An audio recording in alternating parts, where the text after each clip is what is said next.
Fala pessoal, tudo bem? Sejam muito bem-vindas, muito bem-vindos a mais um vídeo do Escola Online. Eu sou o professor Gabriel e quero ajudá-los na resolução das atividades do volume 3, semana 2. E o tema da aula de hoje é o pensamento político daquele filósofo que é afeito a uma maquiagem maquiável. É maquiável.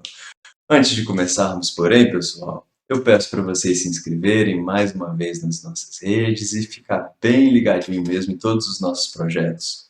Bora lá então?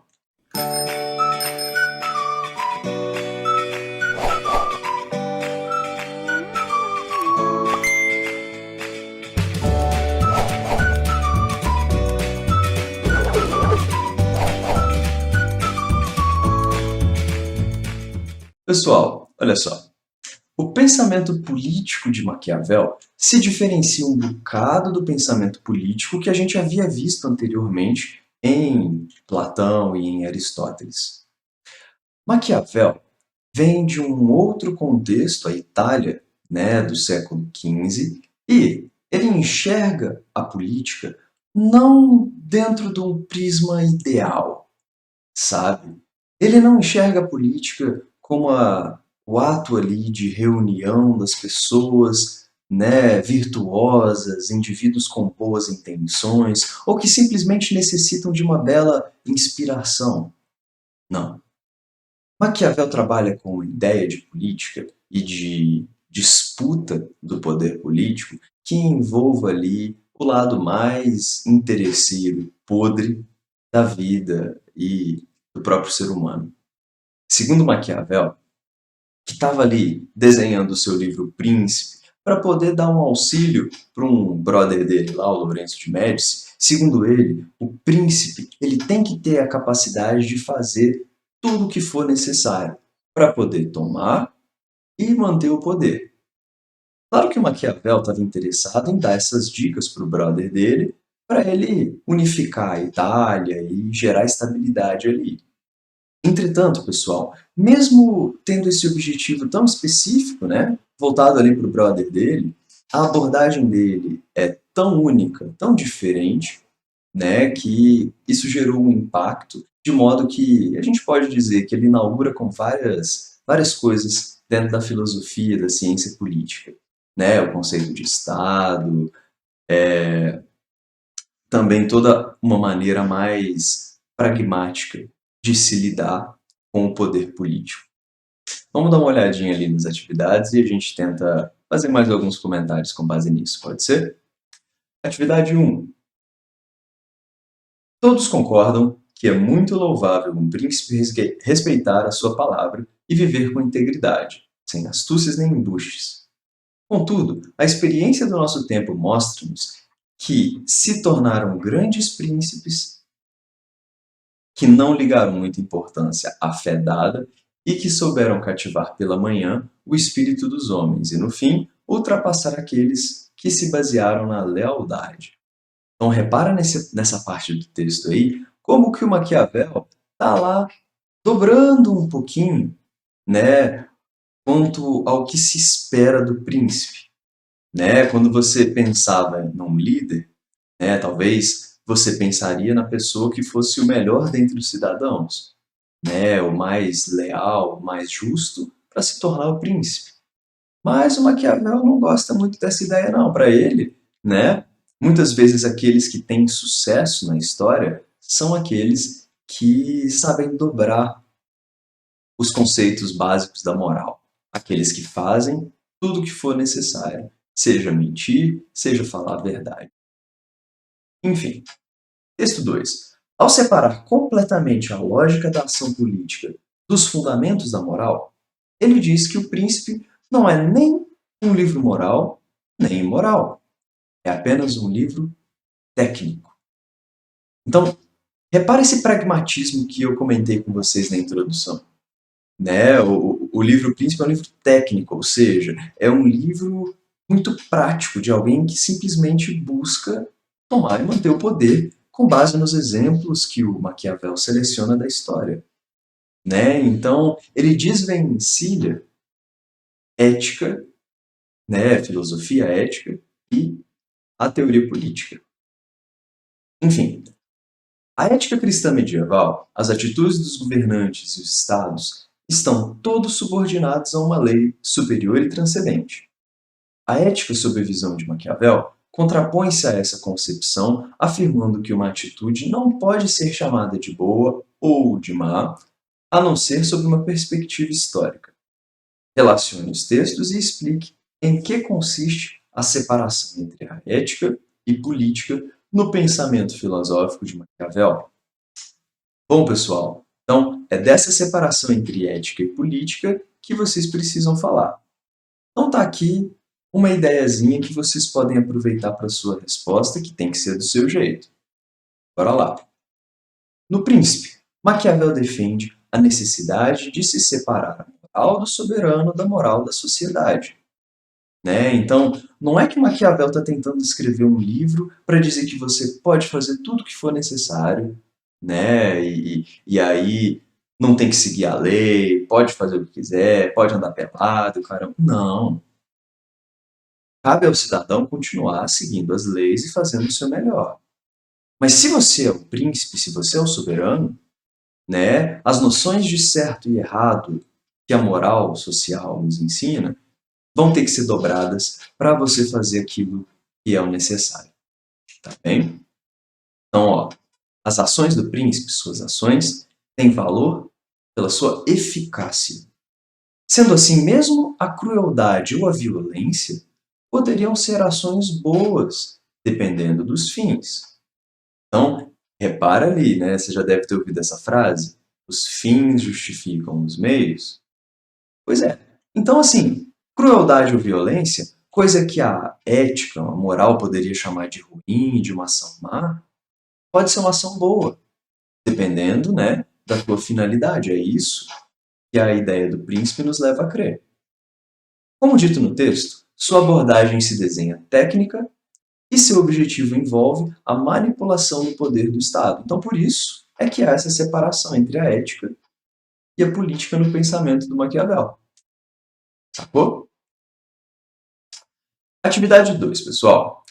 Maquiavel denominou fortuna a metade da vida humana que não pode ser controlada pelo homem e identificou-a não a algo terrível, mas a uma bondosa deusa possuidora da honra, da riqueza, da glória e de poder.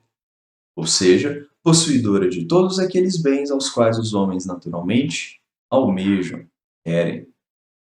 Destaque: por ser mulher, a fortuna precisava ser seduzida, e para tanto, bastaria que se apresentasse um homem de virilidade e coragem inquestionáveis, um homem possuidor de virtude.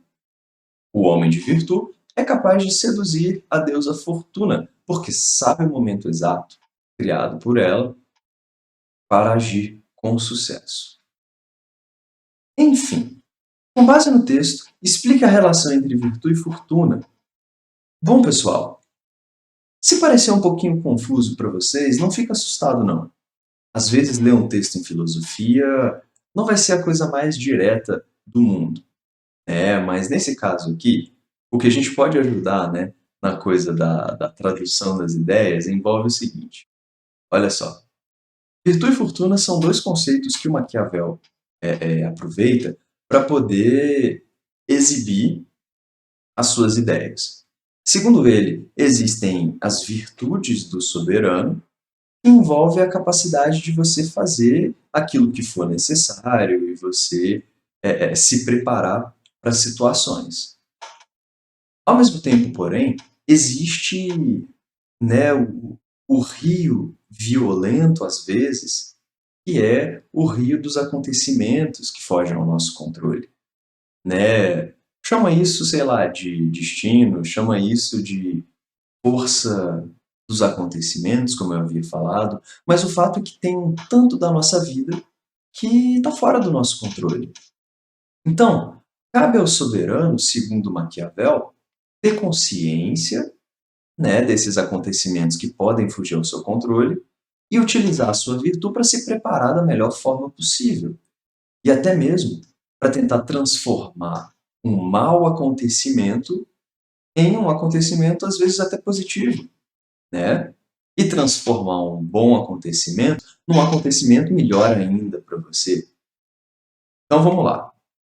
Sendo parte importante da vida, os acontecimentos que fogem do nosso controle ou previsão, fortuna, se faz necessário que o príncipe reúna características necessárias para moldar situações e fazer a própria sorte. Já ouviu esse termo?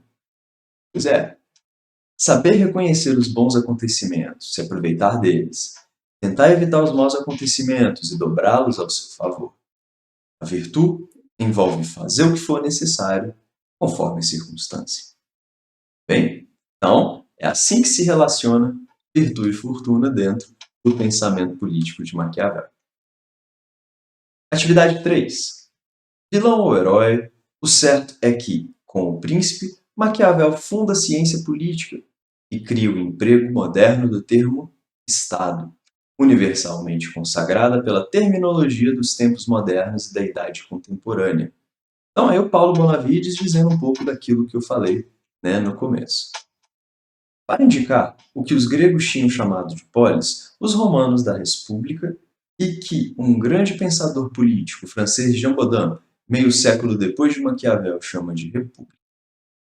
A novidade no estudo da política, consagrada pela teoria de Maquiavel, em relação a concepções anteriores, baseia-se em quê? Letra A. Na afirmação da crueldade humana e da necessidade da lei para bloquear as paixões. B. Compreensão da natureza humana como um recurso de manipulação política. C. Concepção da política como objeto humano, separado da ética e da religião. D. Concepção paternalista do governo como zelador do patrimônio coletivo e do bem comum. Letra E. Impotência do povo perante o poder político, impossibilitado de interferir na história. Bom, pessoal, se a gente for parar para pensar, existem várias diferenças entre a teoria política de Maquiavel e as maneiras de enxergar a política anteriormente a ele. Mas assim, eu acredito que a letra C melhor representa essa diferença. Por quê? Vamos lá. Concepção da política como um objeto humano separado da ética. Então, igual a gente falou, Maquiavel separa política e ética. Os próprios textos que a gente trabalhou mostram muito bem isso. Além do mais, existe uma separação da política também da religião. Então, o príncipe tem que ser capaz de fazer tudo, mesmo que isso envolva, por exemplo, pecar. Então, pessoal, eu ficaria com a letra C. Ok? Atividade 4. Não ignora a opinião antiga e muito difundida de que o que acontece no mundo é decidido por Deus e pelo acaso. Essa opinião é muito aceita em nossos dias, devido às grandes transformações ocorridas e que ocorrem diariamente, as quais escapam à conjectura humana. Não obstante, para não ignorar inteiramente o nosso livre-arbítrio, creio que se pode aceitar que a sorte decida metade dos nossos atos, mas o livre-arbítrio nos permite o controle sobre a outra metade.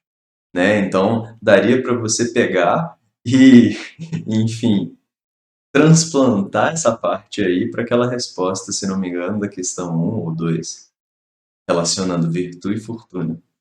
Enfim. Em Príncipe, Maquiavel refletiu sobre o exercício do poder em seu tempo.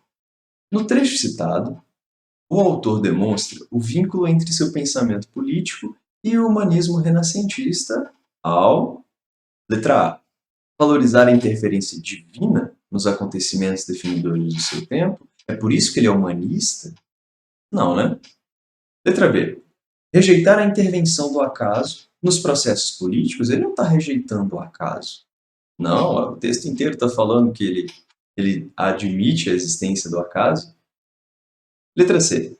Afirmar a confiança na razão autônoma como fundamento da ação humana. Faz sentido.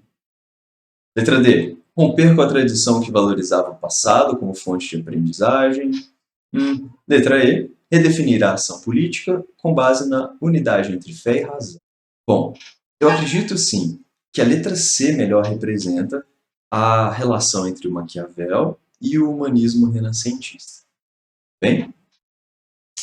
Então é isso, pessoal. Espero que vocês tenham acompanhado, que eu tenha sido útil. Se cuidem, um grande abraço e até mais. Valeu!